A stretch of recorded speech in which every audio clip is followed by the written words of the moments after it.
This is question 2 from the 2011 mCAT. Again, day 3, just like question 1 previously. These questions are all about relationships. We're going to first simplify this expression.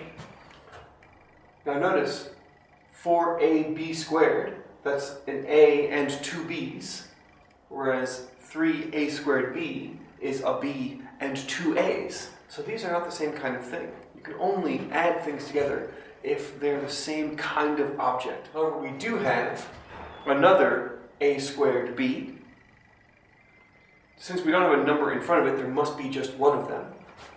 So we have 4ab squared.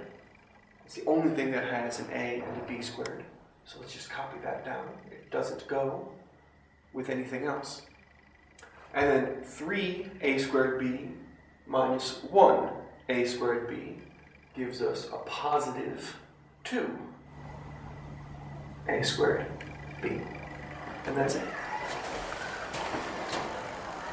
For question 8, part 2, all we need to do is simplify this expression. Just remember what a squared means. This is 10 times a times a again. And on the bottom we have 2 times a. So all that's going on here is multiplication and division.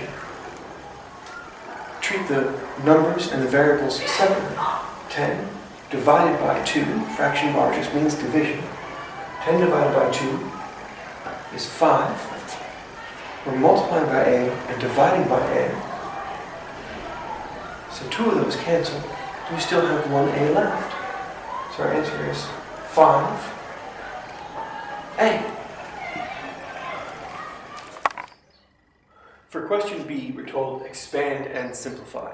All that means is get rid of these brackets. And when we have two things written next to each other, all we're doing is multiplying 2x plus 5, that whole thing, times x minus 2. The way we do this is everything in the first set of brackets gets multiplied by everything in the second set. So we have 2x times x is 2x squared. 2x times minus 2 is minus 4x.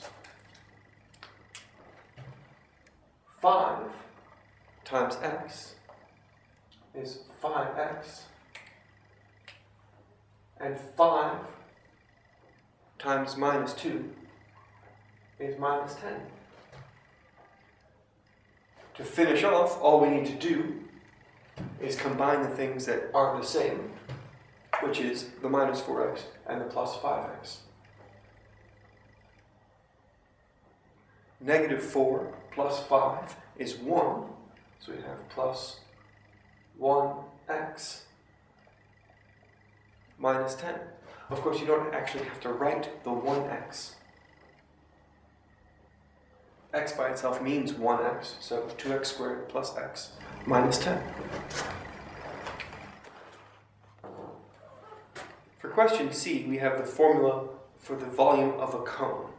V equals pi over 3 times r squared times h.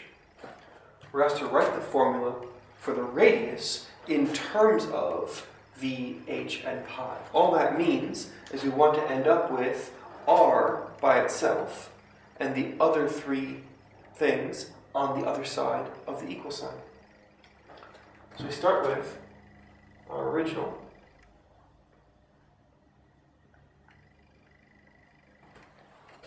And probably the easiest way to write this is everything as one big fraction. Pi is on top. R squared is on top. H is on top. Only the 3 is on the bottom. Now we're trying to get the r by itself. So to cancel out this 3 on the bottom, we need a 3 on the top. To cancel out the pi on the top, we need a pi on the bottom. And to cancel out this h on the top, we need an h on the bottom. We do the same thing here.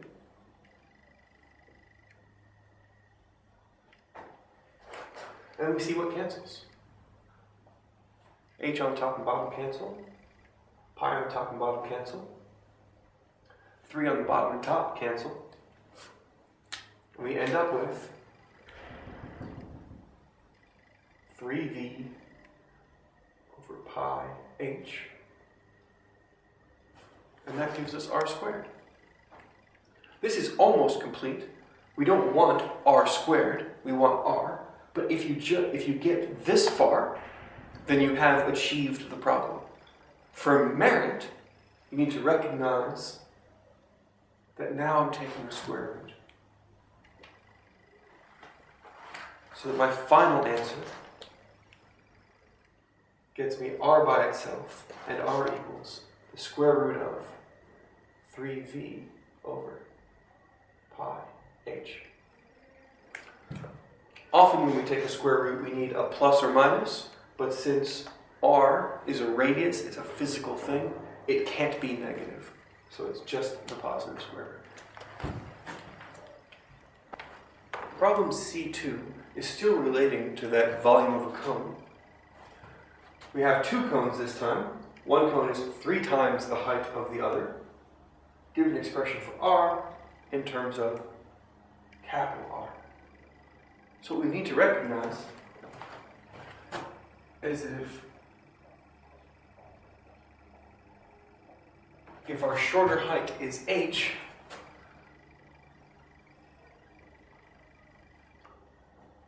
then our taller height is 3 times as much. It must be 3h.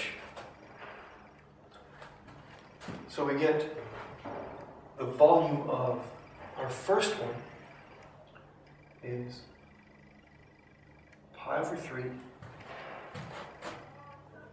r squared h. And the volume of our second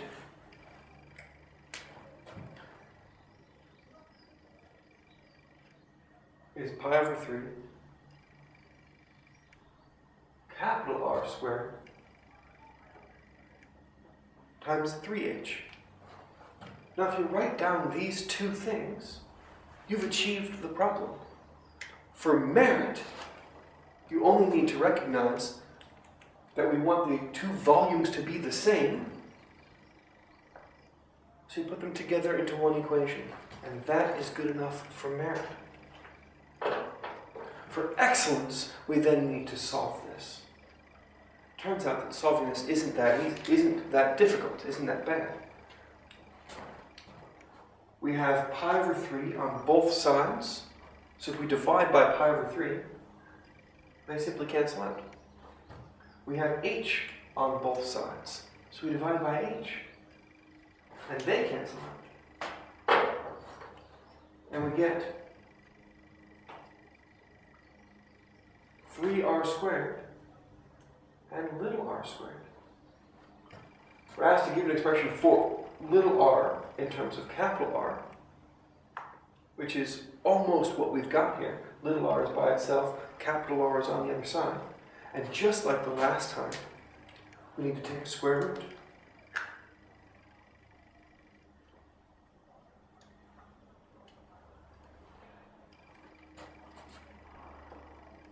That gets us our r. Square root of little r squared is little r. The square root of capital R squared is capital R. And recognize we're also taking the square root of that. So we have the square root of 3. If you do not put the square root here, if you just have 3 capital R equals little r, but everything else was correct, you can actually still get excellence on this problem. So for merit, you needed this expression equals that expression.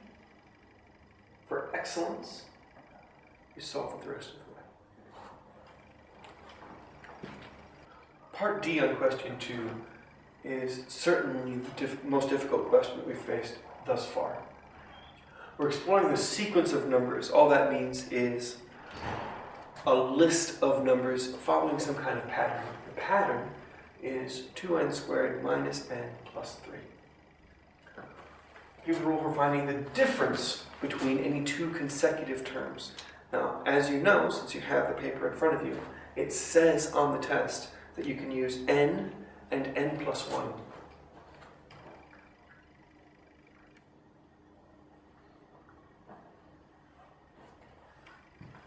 So the nth term is exactly as it's written here.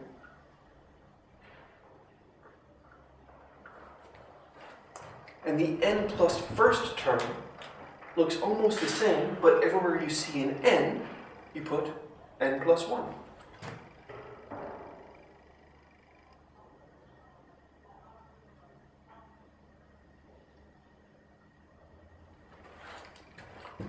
Everything else stays the same. Now, the tricky part is this, squaring your n plus 1. Keep in mind what it means to square something is to multiply it by itself. So we have n plus 1 times n plus 1. Similar to what we did previously. N times n is n squared. N times 1 is n. 1 times n is n.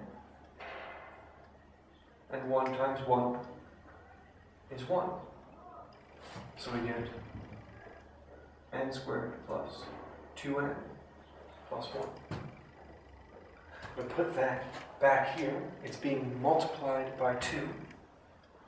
So we get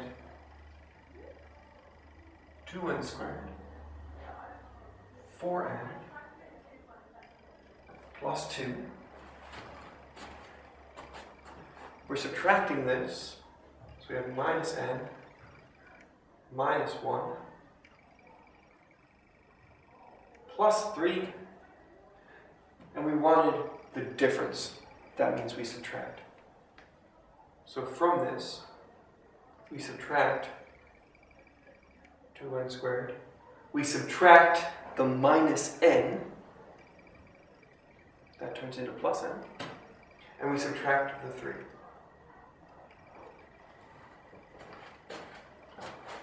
And now we start combining things. We start canceling things. 2n squared minus 2n squared. Plus 3 minus 3. And we clean up what's left. We have a 4n minus n plus n. Sorry. Now we clean up what's left. We have only 4n left, plus 2 minus 1 is plus 1. And that's everything. That's what you need to do for excellence. If you didn't get this part, where you expand the n plus 1 to get this, and you get something simpler, but after that, you subtract correctly and get an answer, you can still get achieved on this problem.